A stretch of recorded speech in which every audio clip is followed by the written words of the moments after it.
मैं doctor Gauri, consultant ophthalmologist at ASG eye hospital Darbhanga Bihar. आज 3, 2, 1. Let's go. आज मैं आपसे आई हूँ बात करने के लिए एक बहुत ही भयानक बीमारी ग्लूकोमा, जिसे हम सरल भाषा में काला मोतियाबिंद भी कहते हैं। आखिर इस बीमारी में होता क्या है? इस बीमारी में अगर सरल भाषा में समझें तो आंख का प्रेशर बढ़ जाता है। आंख के प्रेशर बढ़ने की वजह से आंख की नस सूखने लगती है। धीमे धीमे करके नज़र कमज़ोर होती चली जाती है और उसके बाद आंख में अंधेरा छा जाता है। जब नज़र कमज़ोर होती है तो जो नज़र चली जाती है वो नज़र वापस कभी नहीं आ पाती। इसी के लिए इस बीमारी से बचना बहुत ही ज़्यादा ज़रूरी होता है। अब अगर इस बीमारी से बचना ज़रूरी है तो इसकी जांच समय से करवाना बहुत ही ज़्यादा ज़रूरी होता है।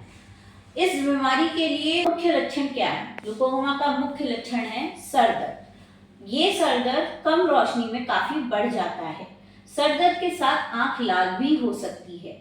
अगर सर दर्द हो रहा है उसके साथ तेज रोशनी में देखते समय इंद्रधनुषी रंग जैसे गोले दिखाई देते हैं तो भी ये ग्लूकोमा का लक्षण हो सकता है।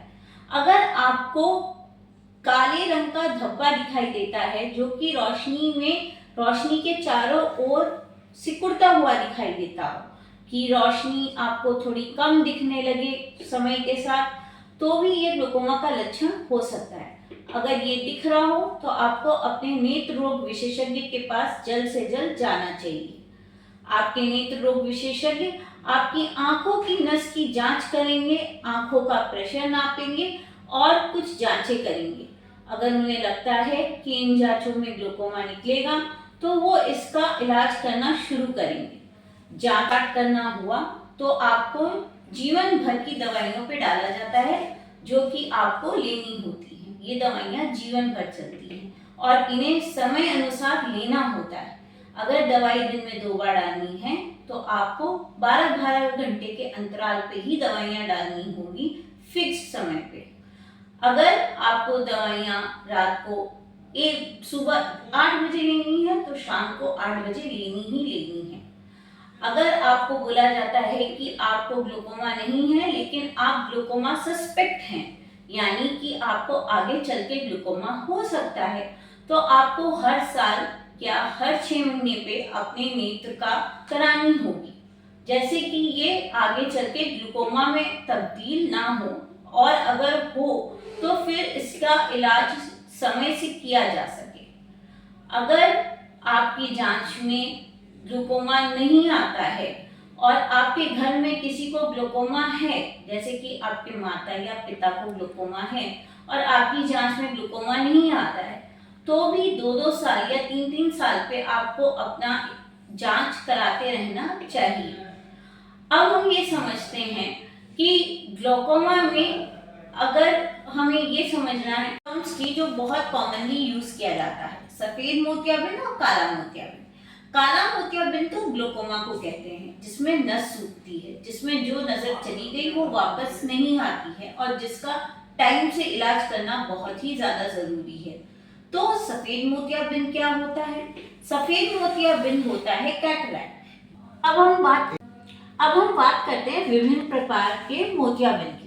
2 प्रकार के मोतियाबिंद होते हैं, एक होता है काला मोतियाबिंद, एक होता है सफेद मोतियाबिंद। काला मोतियाबिंद हम कहते हैं ग्लूकोमा को, जिसमें कि नस प्रेशर बढ़ने की वजह से सूखने लगती है। जब अंदर का प्रेशर बढ़ता है तो नस सूखने लगती है, धीमे धीमे नस सूख के खत्म हो जाती है और रोशनी कम हो जाती है। ये होता है काला मोतियाबिंद यानी कि ग्लूकोमा। अब सफेद मोतियाबिंद क्या होता है? सफेद मोतियाबिंद होता है कैटरैक्ट। कैटरैक्ट में जो हमारा लेंस होता है, यानी कि हमारा नेचुरल लेंस जो कि आर पार दिख सकता है, जिसके थ्रू वो धीमे धीमे हमारी एज होने के साथ बदलता चला जाता है।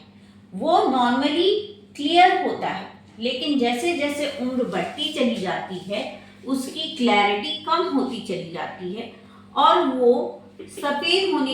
धीरे धीरे सफेद होता चला जाता है। देखिए, जैसे कि आप देख सकते हैं, ये लेंस अभी क्लियर है।